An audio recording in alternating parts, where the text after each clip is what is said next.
안녕하세요. 3월 5일 토요일입니다. 오늘이 절기상으로 경칩이네요.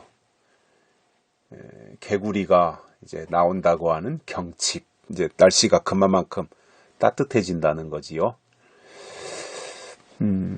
유난히 기다려지는 봄입니다. 봄이 빨리 왔으면 좋겠고, 또 이 봄 소식과 함께 코로나도 좀 종식됐으면 좋겠고, 새로운 대통령, 그 애국자 대통령이 좀 나왔으면 좋겠고요. 우리의 삶이 한결 좀 안정되고 또 여유 있으며 육체도 건강한 삶을 살아갈 수 있도록 모든 것이 좀 이렇게 잘 정리되고 준비되면 좋겠습니다. 이제 대통령 선거도 9일이니까 오늘이 5일, 4일 남았네요. 이미 사전선거는 어제부터 하고 있죠. 어제, 오늘 사전투표. 근데 아마 사전투표가 말도 많고 탈도 많으니까 되도록이면 본선거를 하는 게 좋을 것 같습니다. 조작을 한 것을 이제 법원에서 그 투표함을 확인한 결과 다 사전 투표하는 데다가 손을 댔더라고요. 다. 그런 것들이 이제 증거로 몇 군데서 나온 것이 있는데, 이렇게 문제가 있다고 하는 것을 알기 때문에 되도록이면 사전 투표는 하지 말고 본 투표를 하는 게 좋겠다. 그런 생각이 듭니다. 아무튼 정말 이상한 대통령, 북한만 바라보는 대통령, 중국만 쳐다보는 대통령, 또 그 부정부패 비리가 있는 사람, 이런 사람들이 대통령이 되지 않고 정말 대한민국을 사랑하는 사람이, 또 국민을 소중히 존중할 줄 아는 사람이 이번 대통령이 되기를 바랍니다. 오늘 말씀은 다니엘서 2장 34절 35절입니다. 또 왕이 보신즉 사람의 손으로 하지 아니하고 뜨인 돌이 신상의 철과 진흙의 발을 쳐서 부서뜨리매 때에 철과 진흙과 놋과 은과 금이 다 부서져 여름 타작마당에 겨같이 되어 바람에 불려간 곳이 없었고 우상을 친 돌은 태산을 이루어 온 세계에 가득하였었나이다. 아멘. 어제 말씀드린 것과 오늘 말씀드리는 내용은 왕이 꾼 꿈, 잃어버린 꿈을 찾는 것에 대한 설명이에요. 꿈을 일단 찾아야죠. 그죠? 꿈이 뭔지, 계시가 뭔지, 예언이 뭔지 일단 찾아야 될 거 아니에요. 그래서 그거에 대해서 다니엘이 설명하는데, 어제 말씀드린 것은 머리는 어떻고 가슴은 어떻고 배는 어떻고 또 종아리는 어떻고 이런 거에 대한 형상을 설명을 했고요. 오늘은 그거에 대해서 이제 그 신상이 부서지는 거에 대해서 또 그 다니엘이 환상을 대신 본 거지요.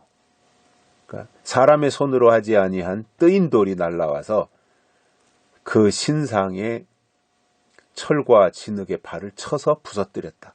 그 뜨인 돌이 와서 발을 공격한 거예요. 발을. 그러니까 발을 공격하면 다 무너지는 거죠. 그래서 여기 뜨인 돌이 나와요. 뜨인 돌. 그러니까 이 금신상을 무너뜨리는 것은 뜨인 돌이에요.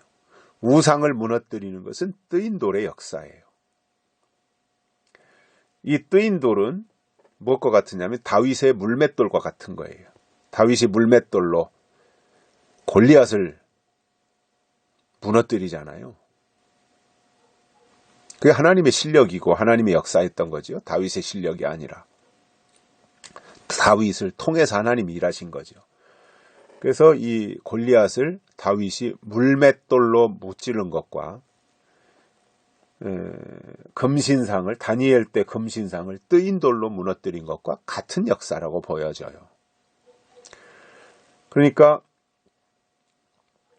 다윗이 들고 나간 물맷돌로 골리앗을 무너뜨렸는데, 골리앗은 적그리스도를 상징하는 거거든요. 적그리스도. 또 여기서 다니엘에 의해서 뜨인 돌이 나오는데, 이 뜨인 돌을 가지고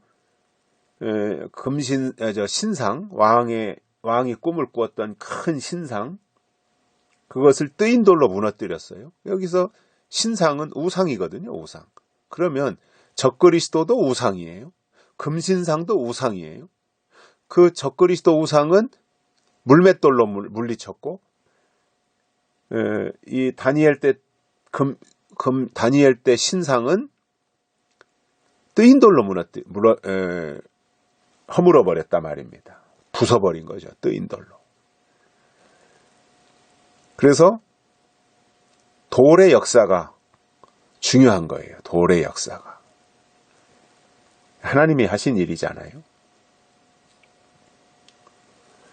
그래서 발을 공격하니까 철과 진흙과 놋과 은과 금이 다 부서진 거죠. 그러니까 다리를 공격하니까 다리는 흙과 철로서 만들어졌는데, 그 다리를 공격하니까 다리 위에 놋, 또 뭐 그 위에 은, 그 위에 금, 이것이 졸지에 다 부서진 거죠. 어느 정도로 심하게 부서졌냐면 여름 타작마당이 겨같이 되었다는 거예요. 아주 그냥 박살나버린 거죠. 그러니 우상이 아니면 골리앗이 역사할 때는 아무도 그를 대적할 자가 없을 것처럼 그렇게 거대한 세력으로 나타났지만, 때가 되어서 이제 그 골리앗을 무찌르고 대적을 무찌를 때가 되니까 하나님이 예비하신 다윗이 나타나고 다니엘이 등장하더라는 거예요. 그래서 그 우상을, 적그리스도 우상이 되었든 신상 우상이 되었든 그 우상을 무찌르는 그 역할을 다니엘이 했고 다윗이 했고, 뜨인 돌로 했고 물맷돌로 했고, 그래서 완전히 아주 초토화시켜버린 거죠. 그래서 지금 거대한 조직으로 적그리스도가 앞으로 교회를 통해서 나타나게 될 때, 처음에는 기세가 등등하고 그 위세가 대단해 보이지만 끝에 가서 결국은 그것도 다 이제 박살나고 하나님 앞에 심판을 당하고 마는 거예요. 적그리스도는 하나님 앞에 심판을 당하는 거예요. 아무리 주의 이름으로 별짓을 다하고 자기를 보여 하나님이라고 한다고 할지라도 하나님이 그것 내버려 두지 않습니다. 박살내버리는 거죠. 그래서 타작마당에 겨같이 되어서 바람에 불려 간 곳이 없어진 거예요. 다 가루가 되어가지고 다 날아가 버린 거죠. 그래서 우상은 완전히 없어졌어요. 골리앗이 완전히 그냥 고꾸라져가지고 다윗이 골리앗의 목을 치고 칼 끝에 골리앗의 머리를 찍어서 들고 금이 환영한 것처럼 이 우상은 간 곳이 없어지는 거예요. 하나님이 손대시면, 하나님이 심판하시면 우상은 간 곳이 없고, 대신 우상을 친 돌은 태산을 이루어 온 세계에 가득하였더라. 그러니까 우리가 뜨인 돌이 돼야 돼요. 뜨인 돌. 우리가. 그래서 신상을 무너뜨리고 우상을 격파해야 되는 거예요. 이것이 바로 우상을 친 돌은 태산을 이루어 온 세계에 가득하였더라. 이것이 마지막 하나님의 역사인 겁니다. 하나님은 반드시 우상을 심판하시는 거예요. 적그리스도가 됐든 뭐가 됐든 우상은 하나님이 반드시 심판하시는 거예요. 근데 그 마지막 우상이 뭐예요? 적그리스도 우상이라는 말이에요. 하나님이 그것을 심판하실 겁니다. 뜨인 돌은 예언의 말씀, 다시 오실 예수 그리스도를 증거하는 약속의 말씀이 저는 뜨인 돌이라고 생각하고 있습니다. 여기까지 하겠습니다. 고맙습니다.